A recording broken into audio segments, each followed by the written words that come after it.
Don't let anybody make you think that God chose America as his divine messianic force to be a sort of policeman of the whole world.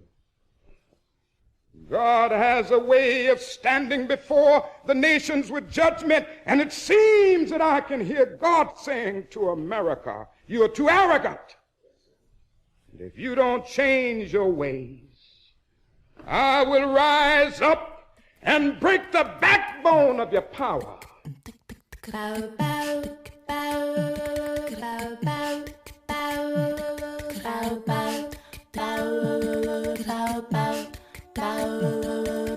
Hotep, which in the language of ancient Egypt means we come with justice in peace. Welcome to Freedom Now, a Saturday Pan-Africanist and Internationalist World Affairs program. Freedom Now is committed to the principle of the rights of all peoples and nations to self-determination. We thank you deeply for your contribution to KPFK, which permits programs like Freedom Now to stay on the air. In this era of corporate acquisition and co-optation of all dissident media, we provide the microphone, challenging their corporate and racist point of view. So stay tuned for Agenda here at Freedom Now.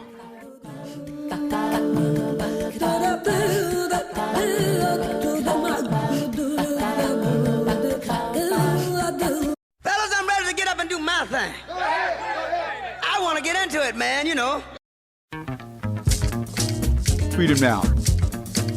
Freedom now. Deep within the subconscious of the black man in this country, he's still more African than he is American.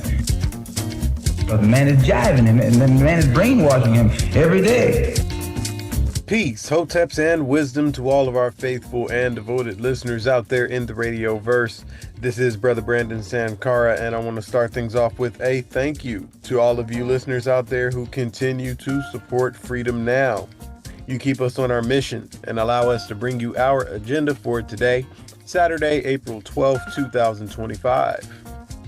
We begin with our dear ancestor and Freedom Now founder, Baba Didan Kamathi, bringing us the African drumbeat historical calendar for the week, reminding us that every day is a day in African history. After that, our very own treasure trove of wisdom, author, historian, and professor of African American Studies at the University of Houston, as well as Freedom Now co-producer Dr. Gerald Horne, will be joined on the line by Professor Michael Banner, Dean and Fellow at Trinity College at the University of Cambridge in Great Britain. He's here to discuss his book, Britain's Slavery Debt, Reparations Now.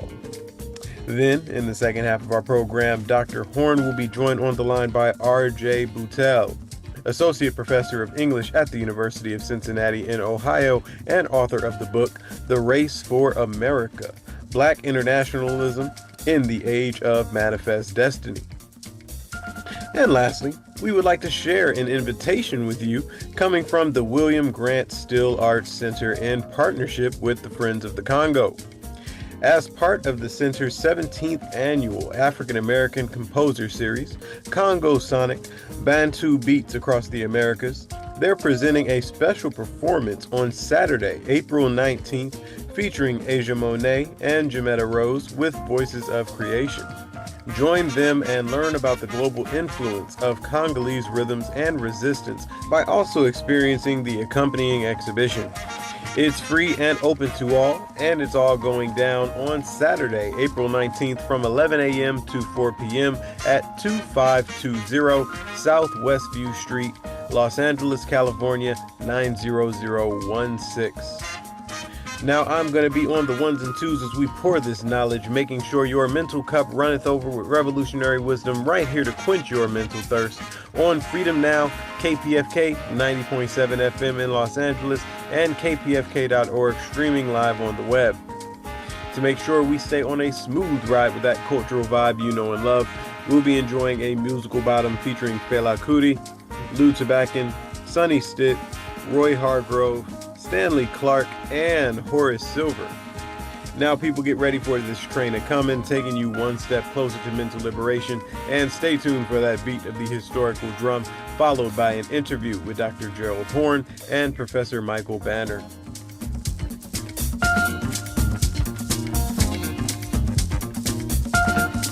Man, how could you think you're an American and you have never had any kind of American treat over here? You have never.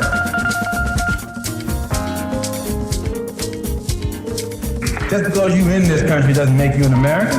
And no, you got to go farther than that before you can become an American. You got to enjoy the fruits of Americanism.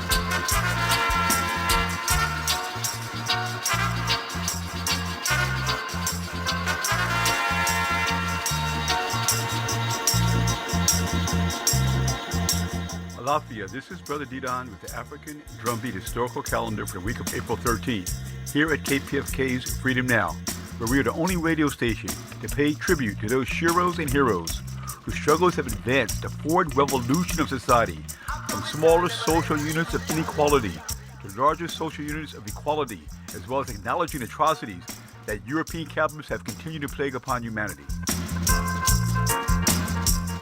April 13th, 1919. British colonial troops murdered hundreds and wounded thousands at a peaceful rally in India, sparking the rise of militant anti-British movements, culminating in the independence of India. April 14th, 1928, Dr. Robert Mugabe, the Prime Minister of Zimbabwe, was born. President Mugabe led the Zimbabwe African National Union in the guerrilla war against European settler colonialism in Rhodesia. Through the forging of a patriotic united front with Joshua Nkomo ZAPU, Africans gained independence. The peace agreement called the Lancaster Accord was an agreement in which England and the United States made a contract for the financing of the return of stolen lands to the peasants and workers of Zimbabwe. After 30 years of stalling, the former guerrillas seized the large agricultural tracts of the European settlers, thereby invoking the anger of the Western world. The United States and England are presently orchestrating a campaign of regime change against Mugabe's government to guarantee the Europeans keep control of the majority of Africans' lands. April 14th, 1970. Two African students at Jackson State University, James Earl Green, a high school student, and Philip Lafayette Gibbs in Mississippi, were assassinated by the Mississippi police while protesting the war in Vietnam, racism, and the killing of white students at Kent State by the National Guard of Ohio. April 15, 1958, African Freedom Day is declared at the All-African People's Conference in Ghana. This is the gathering of guerrillas and liberation movements from Africa and diaspora to coordinate political aggression against the European capitalist colonial rule. April 15, 1917, Carmen Martinez Bonilla was born. She was a Dominican Republic author, playwright, and poet who was exiled for being an outspoken critic of U.S.-backed dictator Trujillo. She traveled the world promoting women's rights as a central aspect of anti-imperialism and the Dominican Republic's fight against neocolonialism. April 15, 1986, 66 U.S. jets bombed Libya, hitting Ben Ashir, a densely populated suburb of the capital city of Tripoli, and Colonel Muammar Gaddafi's residential compound, which took a direct hit that killed his daughter, Hana Gaddafi. Libya was alleged to have been involved in the bombing of the Libello Disco in West Berlin, Germany, a popular U.S. soldier club in which 3 people were killed. German state-run television, ZDF, recently published a documentary that the main perpetrators of the bombing at the West Disco worked for American and Israeli intelligence. Libya has been a base for freedom fighters worldwide and has used its massive oil wealth for the benefit to the masses of Libyans and all the oppressed peoples. April 16, 1960, SNCC, the Student Nonviolent Coordinating Committee, was formed to coordinate student movements throughout the United States as a direct fighting force against segregation and racist terrorism. SNCC's field organized projects where students would live with African sharecroppers. These student activists would conduct political education classes to empower the dispossessed peasants to challenge the racist apartheid Jim Crow's laws. This grassroots organized movement set the framework for the mobilization efforts of the civil rights movement of Dr. Martin Luther King and SCLC. April 16, 1886, Nabawiya Musa was born, a militant Egyptian nationalist woman leader who fought for Egyptians' independence from Britain in 1922. She advocated for girls' education, and she led the campaign against state-licensed prostitution and spoke out against the violations of the national rights of the Palestinians. April 16, 1971, U.S.-Vietnam vets against the war staged a mass demonstration of over 20,000 where they threw their canes and medals at the U.S. Congress in defiant protest against the capitalist wars. April 17, 1961, the Cuban masses crushed the CIA-backed invasion of the Bay of Pigs, thereby verifying for the world the popular support of the masses for Fidel Castro and the Cuban Communist Party. Subsequently, over 1,000 covert CIA efforts by the United States to overthrow the popular socialist regime of Fidel Castro has failed. April 18, 1955, the first conference of Asian and African countries occurred in Bandung. This conference, which Malcolm X makes reference to, was a gathering of liberation movements of people of colors addressing the question of European colonialism. This has been the African Drumbeat Historical Calendar here at Freedom Now. Tonight's program can be reheard for the next 90 days at kpfk.org, audio archives, scroll to Freedom Now. Please join us in a unity chant of Amandla Wetu, which means the power belongs to the people. We the people. Amandla Wetu 3 times.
For KPFK Pacifica Radio, this is Gerald Horne, and with me on the line is Professor Michael Banner, Dean and Fellow at Trinity College at the University of Cambridge in Great Britain, and author of the book Britain's Slavery Debt, Reparations Now.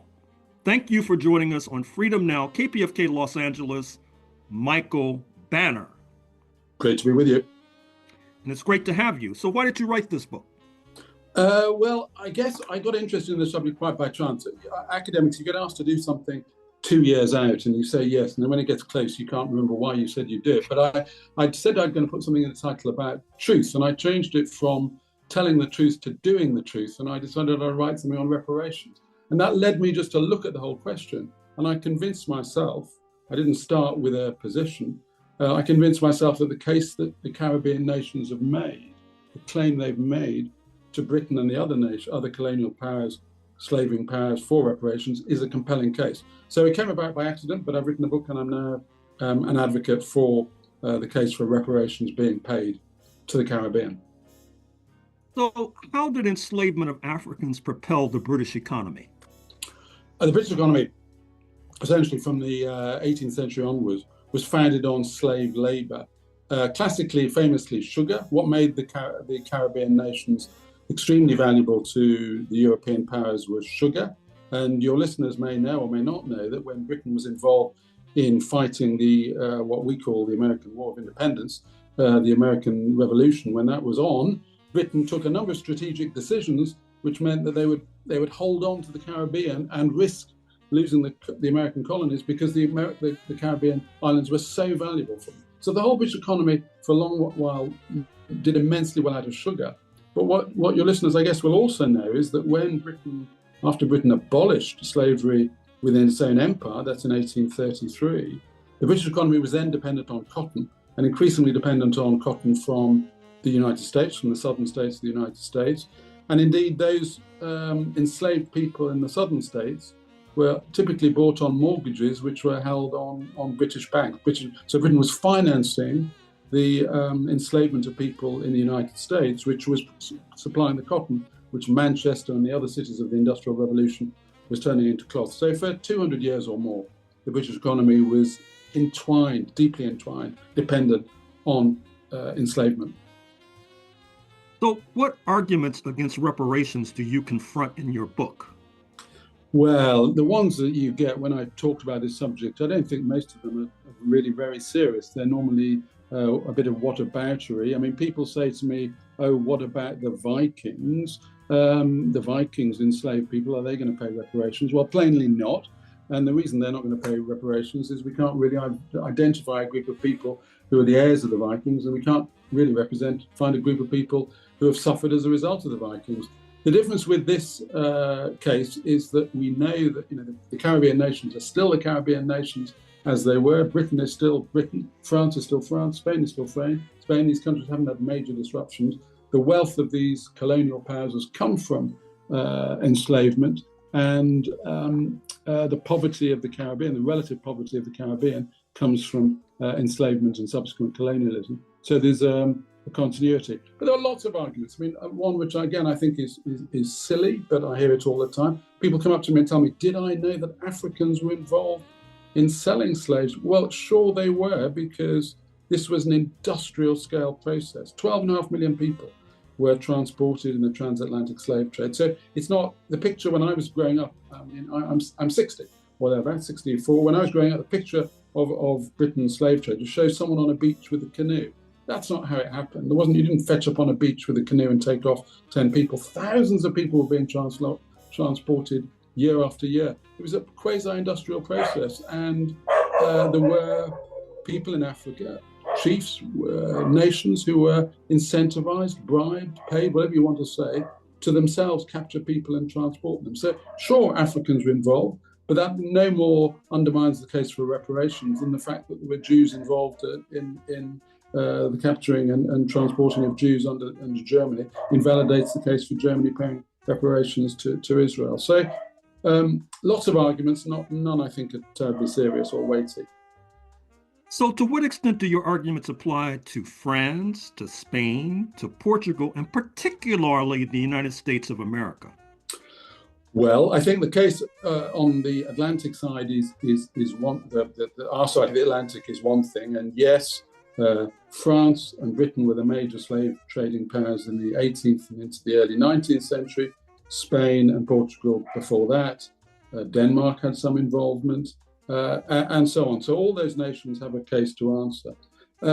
Everything is slightly different. America is a slightly different case. It's rather more complicated. It's a longer history in lots of ways, and of course with many, many more people. But yes, I think although the cases are different, if there is, and I think there is a case for paying reparations to people whose labor was, I'll use the word stolen, whose labor was expropriated, I suppose, if I'm being posh, but whose labor was stolen, taken from them. If there's a case for paying such people reparations, then certainly there's a case for reparations in the United States.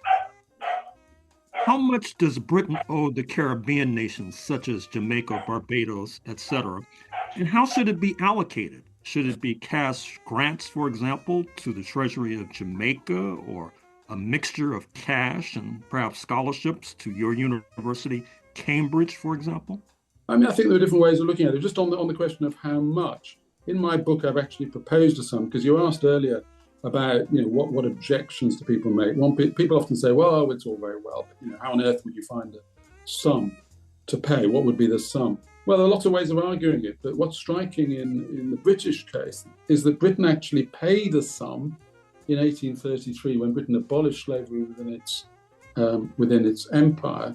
It paid a sum of £20 million. Let's call that, $17 million US dollars. Paid a sum of about $20 million to $17 million dollars to not to the people, the enslaved people who were being freed, but to the people who purported claim to own, paid that compensation.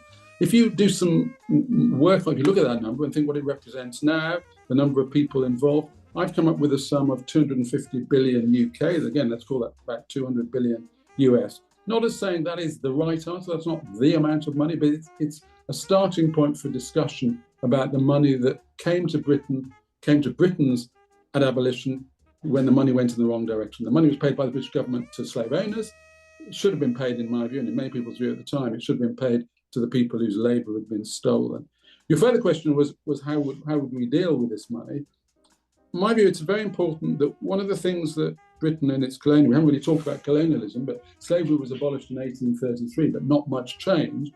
There's a good book on the subject, which has a chapter entitled From Slavery to Servitude. So when slavery was abolished, all that happened was that the legal position changed, but in fact, people were still kept in enslaved and bonded labour-like conditions.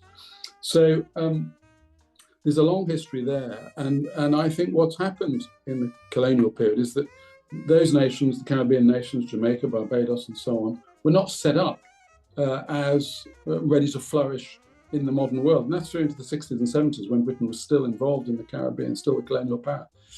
So what we need to do, I think, is what the money should do is to enable those sort of infrastructure type projects. It might be around education, it might be around health, around transport, that gives those nations the chance to flourish and thrive as they deserve to. So I suppose I'd like to see the money invested in those sort of projects, education for sure, health for sure, infrastructure for sure. Those are the things that those nations need if they're going to take their place in the world and escape from the debt and poverty in which they were placed by their colonial powers. Now, my understanding is that the enslavers you made reference to in terms of being compensated in the 1830s, that as recently as 2015, a decade ago, their descendants were being compensated by the Treasury in London. Is that accurate? And does that include prominent British families? And if so, which ones?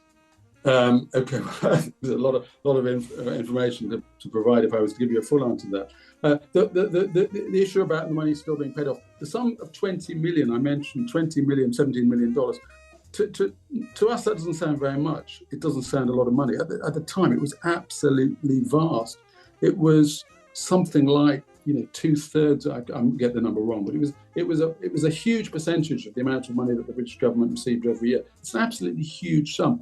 And what you're referring to, I think your number of 2015, it's not that the families were being paid off. It was that the British taxpayer was still paying off the debt that we'd taken on to pay off those families. Those families got huge sums of money. Families, individuals got huge sums of money. And yes, some of them are very prominent.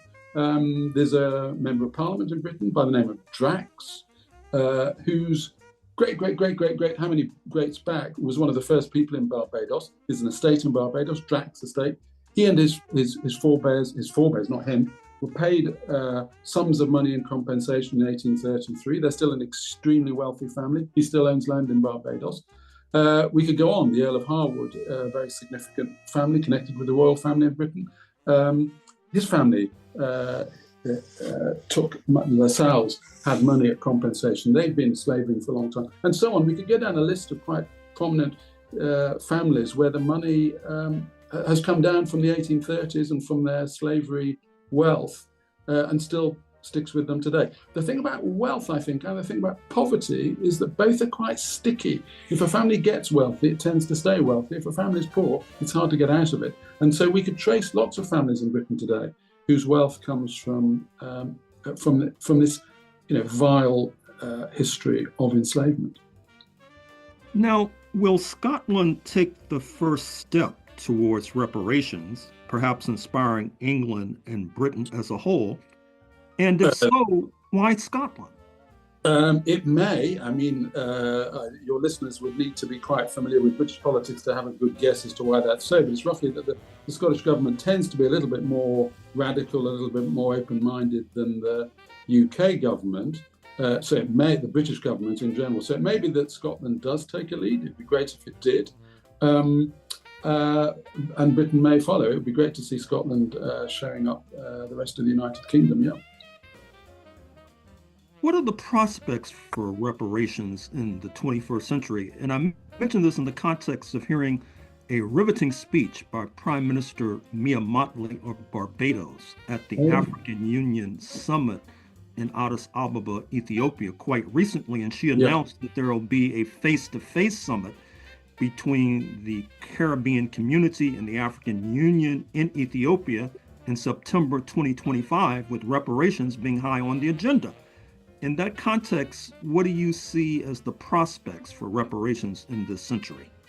It's difficult to say, isn't it? Because there were quite a lot of leaders, including your, can I call him your president, Mr. Trump, who are pretty hostile and wouldn't give the time of day to this discussion.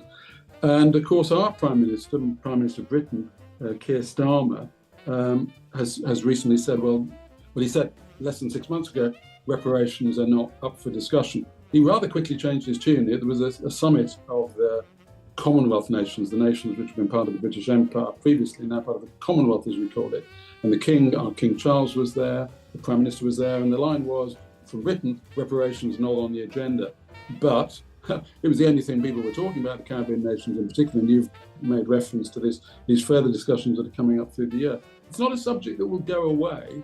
It's a fundamental issue of structural injustice between the colonial powers and the nations that suffered as a result. And that includes the nations which were, if you like, they were just slave societies, the Caribbean nations, but also the societies from which and the lands from which enslaved people were taken, the African nations who suffered as a result of the wars and so on, which the slaving powers encouraged. So this won't go away, and it won't go away until the subject is addressed. Now, what are the prospects? Is it going to happen next week? Is it going to happen in 5 years? I can't say. All I do know is that injustices don't get forgotten. There's a nice phrase, I can't remember who said it, but the European nations need to remember what other nations can't possibly forget. And until we really come to terms with this is going to be a festering wound, an unaddressed grievance between Africa and the European powers in particular that we need to address if we're to move to a better state of affairs. So I'm glad to see the African nations raising this. I'm glad to see the Caribbean nations speaking up boldly, bravely, and not with a begging bowl, saying, look, this is a matter of justice. We're not asking for a handout. We're saying this is a matter of fundamental justice that needs to be addressed by nations which have rather prided themselves, Britain and the European powers, and pride themselves on being nations who've stood up for justice around the world. But it's about time we did. Well, Michael Banner, Dean and Fellow at Trinity College at the University of Cambridge in Great Britain, author of the book, Britain's Slavery Debt, Reparations Now. Thank you for joining us on Freedom Now, KPFK, Los Angeles. Great. Good evening.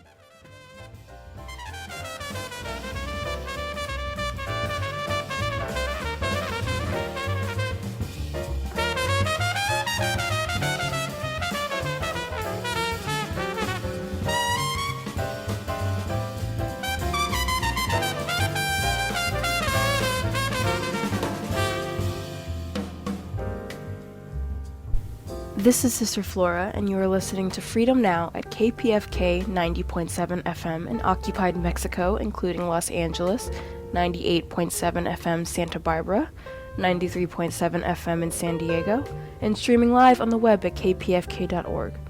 Today's program, as well as 10 prior editions, can be reheard at kpfk.org/audio archive, and scroll down to Freedom Now.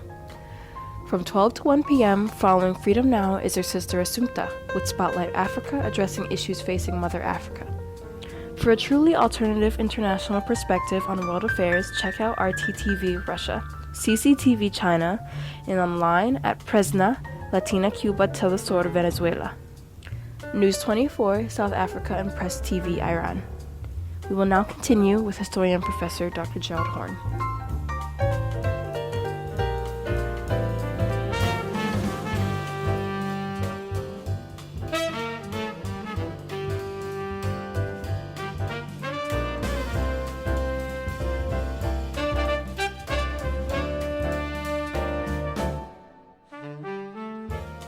For KPFK Pacifica Radio, this is Gerald Horne, and with me on the line is R.J. Boutelle, Associate Professor of English at the University of Cincinnati and author of the book, The Race for America, Black Internationalism in the Age of Manifest Destiny.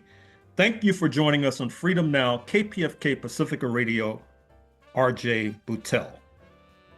Thank you so much, Dr. Horne. Happy to be here. And we're happy to have you. So why did you write this book? So this book really began because I was interested in this moment in the mid-19th century of kind of enormous geopolitical upheaval. So there are all of these different revolutions happening throughout the Americas. There are these different emancipation movements happening.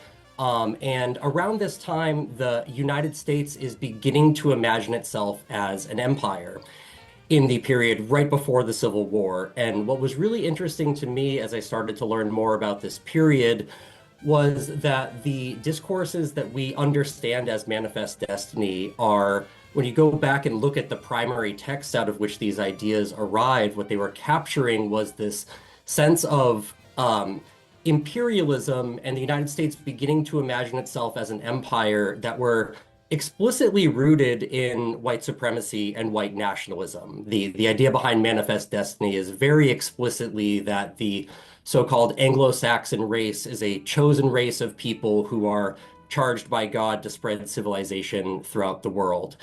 So at this moment where the United States is beginning to imagine itself as an empire, you also have a number of Black intellectuals in the North in particular who are seeing this discourse and kind of seeing what they felt like in many ways was the writing on the wall in the United States, and began imagining these emigration projects that would take them outside of the United States and would maybe allow them to imagine more fulfilling and free lives for themselves and the people that they cared about outside the borders of the United States.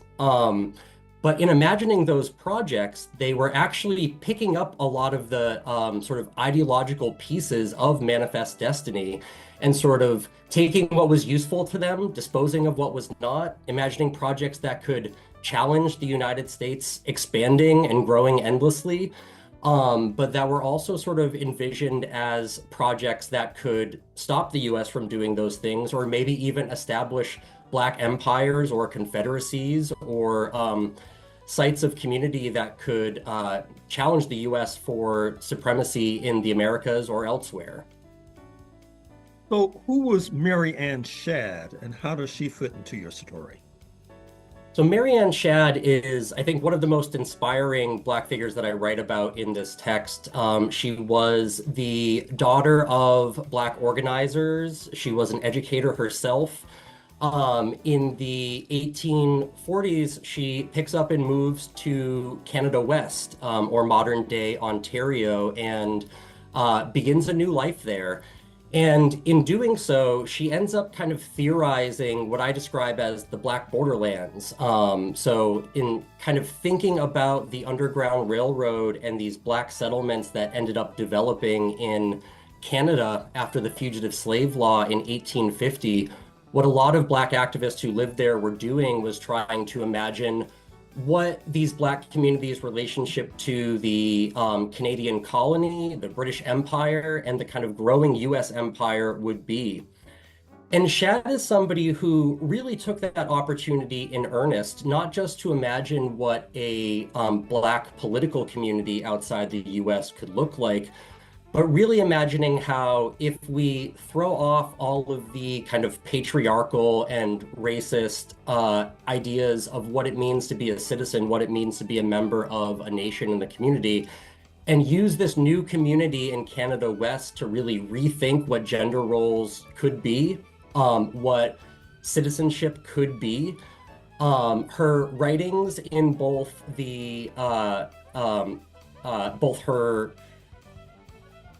travel pamphlet, Notes on Canada West, and in her newspaper, the Provincial Freeman, which was the first newspaper edited by a woman in, I believe, in Canada, period, and certainly the first edited by a Black woman in North America.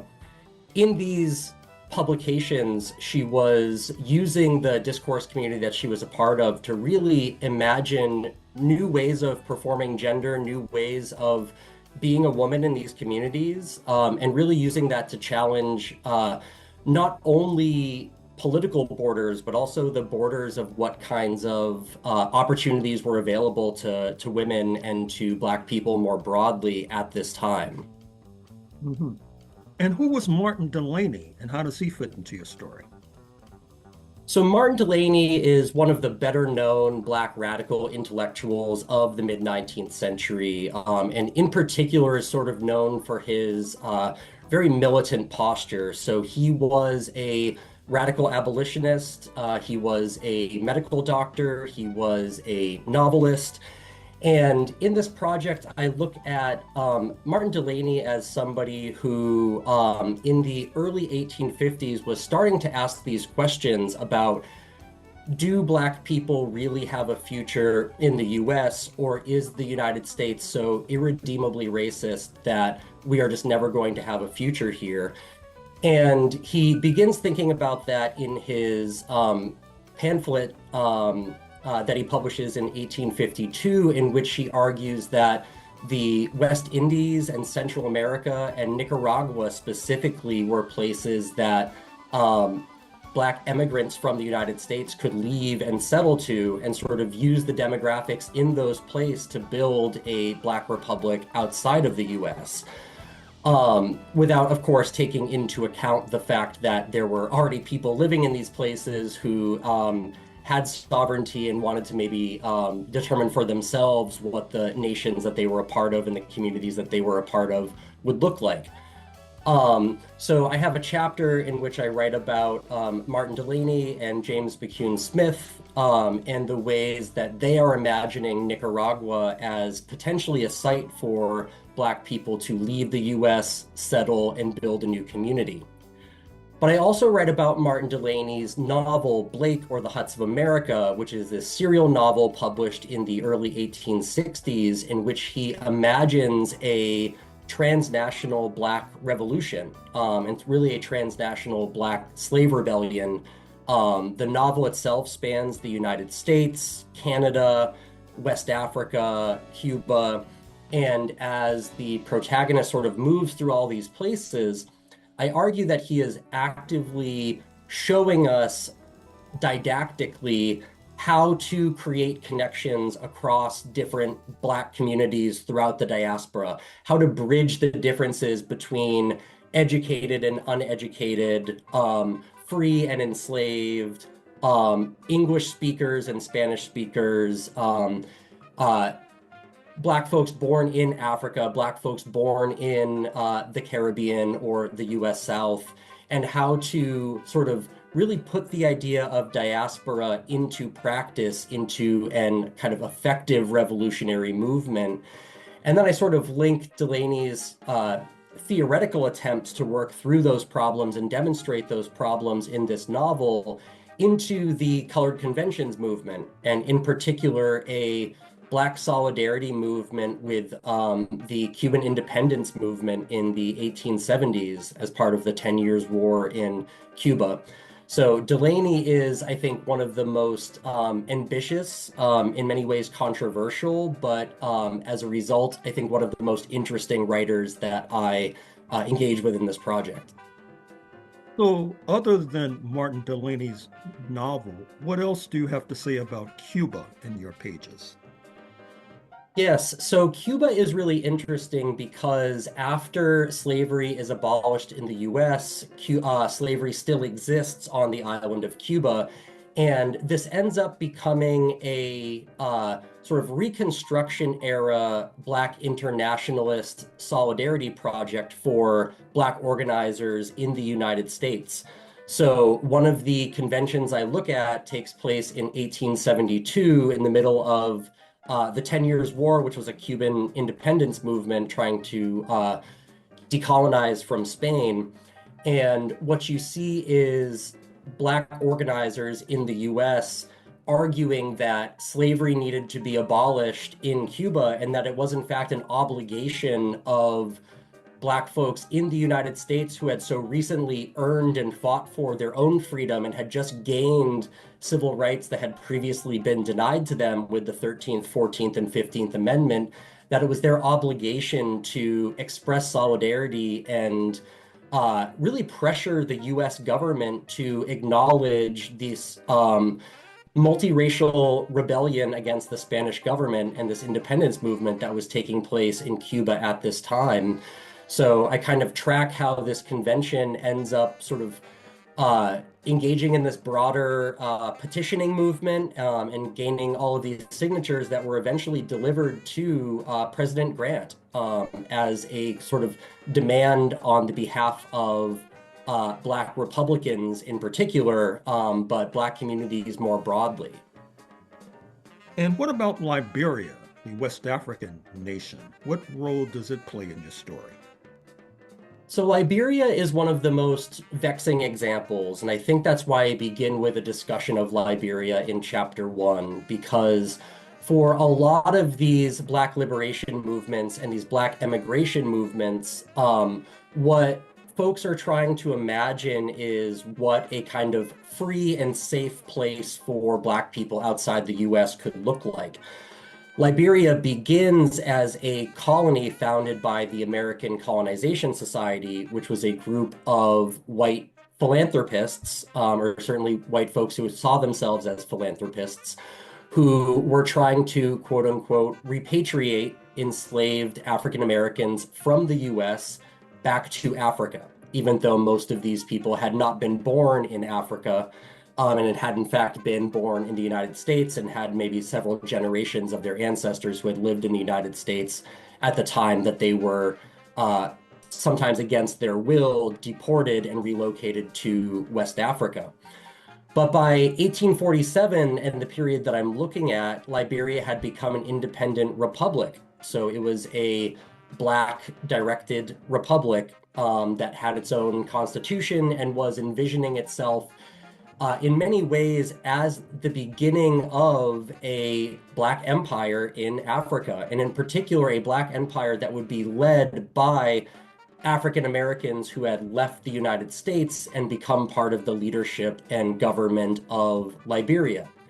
So what you end up with is a kind of early Black nationalist, Pan-Africanist project in Liberia that was very much imagining itself as a kind of Black manifest destiny in Africa that was explicitly expansionist, explicitly colonial, was about the civilizing mission of trying to redeem Africa, and in particular trying to spread Christianity and Western civilization and Western values through Africa. And you end up with a lot of really uncomfortable examples of formerly enslaved people from the United States or free Black intellectuals from the United States who are dispossessing indigenous African people as they are trying to create an expanding republic in West Africa that would be empowering for themselves and,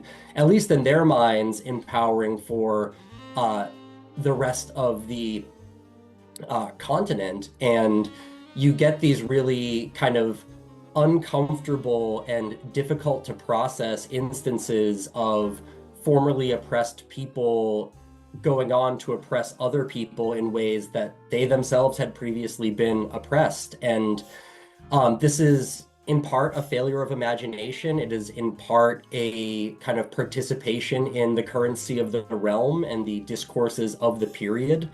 But as a result, Liberia ends up being kind of one of the more concrete examples of what Black internationalism in practice looked like. But as a result, also one of the more vexing examples because of those kinds of contradictions that you can end up seeing play out. What about Canada? What role does it play? So Canada is usually talked about as the terminus of the Underground Railroad. And I think it was important for me in my project to reconceptualize Canada as part of an organized Black emigration movement. So after the Fugitive Slave Law gets passed in 1850 and the lives of free Black people in the North that had previously been a little bit more stable were now much more precarious because of the ways that the Fugitive Slave Law made Black citizenship incredibly precarious by empowering Southerners attempting to recover refugees from slavery. You start to see a kind of mass movement toward Canada and a lot of free Black folks who had previously been settled in northern states moving across the border. What's so interesting about Canada in a Black emigrationist frame is when you look at the writings of somebody like Mary Ann Shadd Cary or Henry Bibb, a formerly enslaved man from Kentucky who ends up settling in Canada West and starting his own newspaper, you end up seeing these kind of dueling ideas of what a Black community in Canada could look like. And what was challenging about that was, at the time, it was not clear whether or not the United States would be annexing, invading, colonizing, purchasing Canada from Great Britain. This is an idea that was being very seriously floated at the time because you have Great Britain kind of slowly moving itself out of the Americas and focusing on its colonial ambitions elsewhere. And this created some real opportunities for Black settler colonists in Canada West because Great Britain had abolished slavery 30 years before the US did and was very much identified with an emancipationist and abolitionist ethos. So it was kind of aligned with this idea of Black freedom that was so important to the Black settler colonists and refugees from slavery who went to Canada. At the same time, though, the fact that this colony was increasingly loosely affiliated with the British Empire really created opportunities for a lot of local sovereignty and local self-determination. So you start seeing programs for Black settler colonists to start buying up land and accumulating property because property was critical to the franchise and the right to vote in Canada.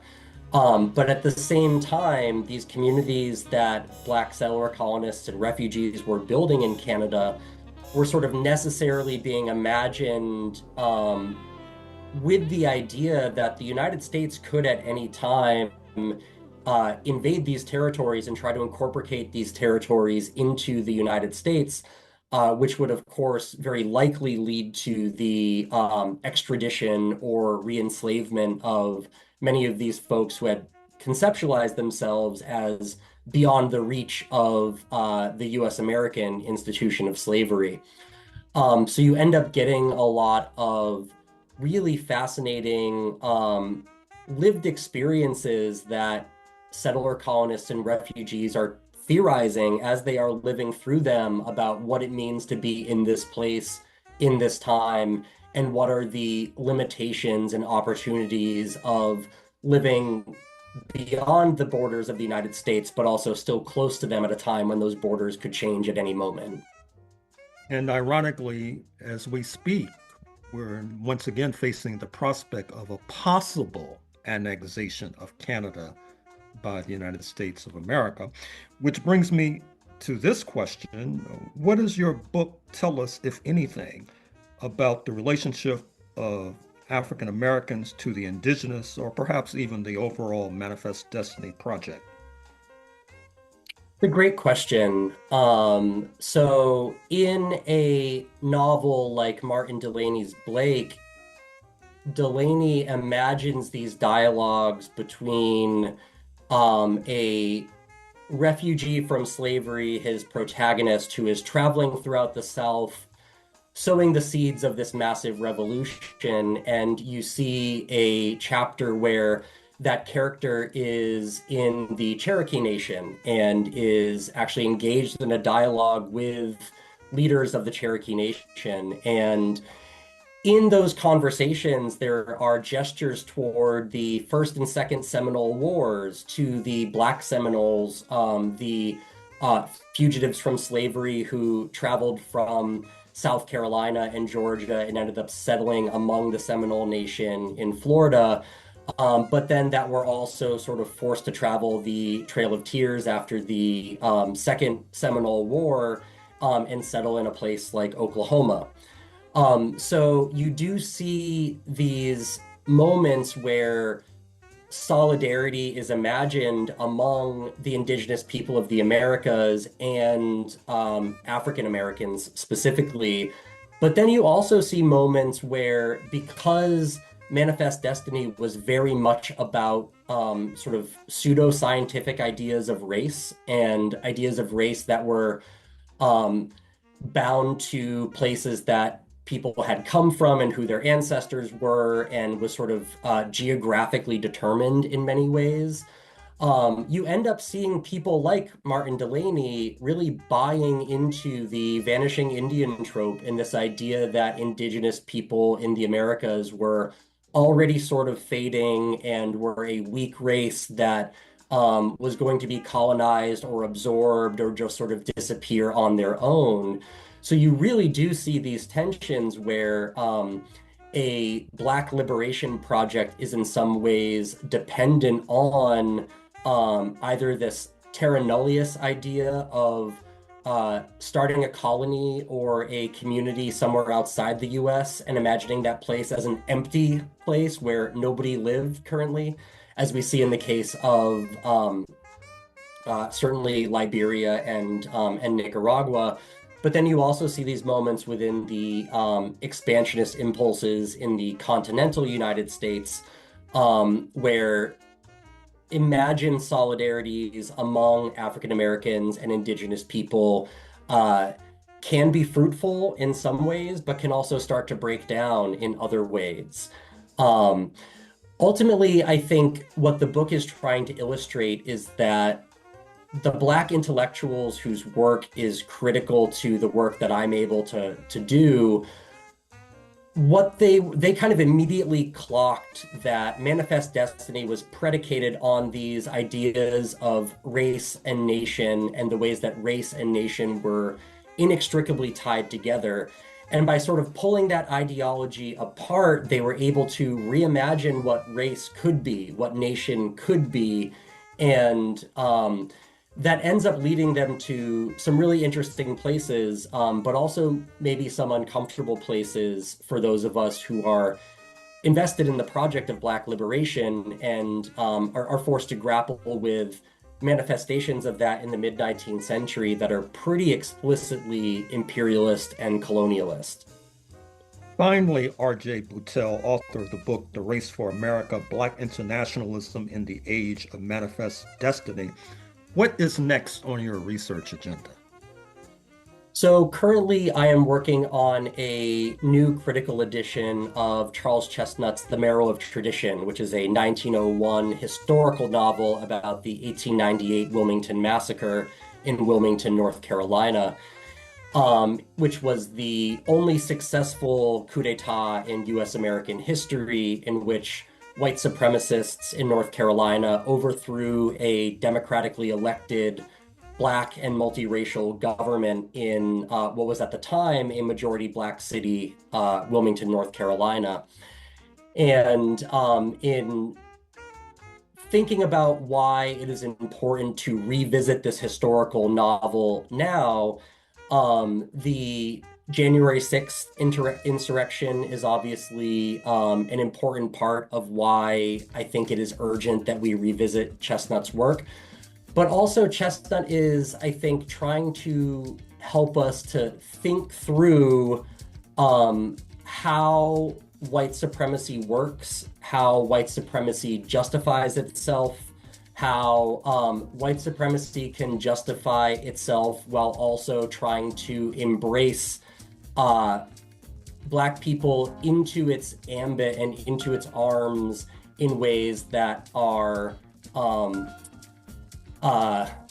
in ways that get at some of the important debates of the late 19th century about the tensions between kind of Black separatism and accommodationism, the kind of W.E.B. Du Bois and Booker T. Washington debates, but that I think also ask us to think about our own political moment and what some of the dangers of just trying to put our heads down and survive are, but also what some of the dangers of exposing ourselves in moments of resistance are. And it's a novel that is thinking about these things in incredibly nuanced and sensitive ways that I think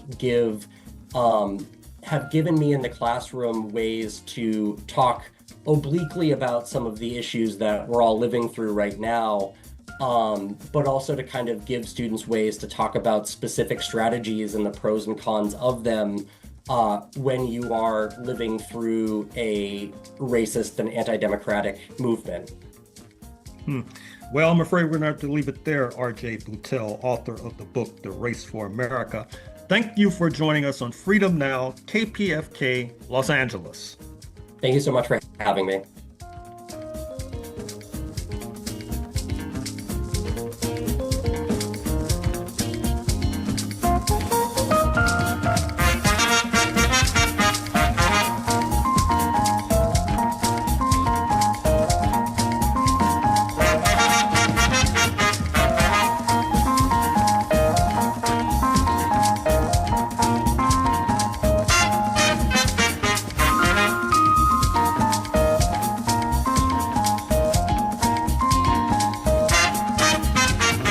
In closing, we'd like to thank our guests, starting with Professor Michael Banner from Trinity College at the University of Cambridge in Great Britain. We'd also like to give thanks to Professor R.J. Boutelle, representing the University of Cincinnati in Ohio. Shout out to Dr. Gerald Horne for doing what he does best and guiding this train of mental liberation towards Pan-African enlightenment for yet another Saturday. Word to producer Sister Tej. Special thanks to our spiritual backbone and Freedom Now founder and ancestor Baba Didan Kamathi on the African Drumbeat Historical Calendar. Abundant thanks to our marvelous engineer, and last but certainly not least, thanks to all of our loyal listeners and supporters. It takes a village to build a revolution, and Freedom Now is a village to be reckoned with. We also hope you will accept the invitation from the William Grant Still Art Center at 2520 South Westview Street, Los Angeles, California, 90016, and check out their African American Composer Series next Saturday, April 19th, featuring Asia Monet and Jametta Rose with Voices of Creation, going down from 11 a.m. to 4 p.m. One more time at 2520 South Westview Street, Los Angeles, California, 90016. This has been Brother Brandon Sankara, and you can join us on Facebook at Freedom Now Gerald Horne. You can email the program at freedomnow@kpfk.org or go online to our audio archives at kpfk.org. Scroll down to find Freedom Now, and you'll be able to hear this program as well as 60 days worth of prior programming here at KPFK 90.7 FM. We now send you off to our sister Assumpta with Spotlight Africa, coming up next, addressing issues facing Mama Africa. And until next Saturday, here at Freedom Now, we stand running our marathon, ready for revolution. We state these facts only to let you know that those of us who are revolutionary, Pan-Africanists, is not because we love revolution. It is historically determined, and we have no alternative but to follow history and to use history for the benefit of our people.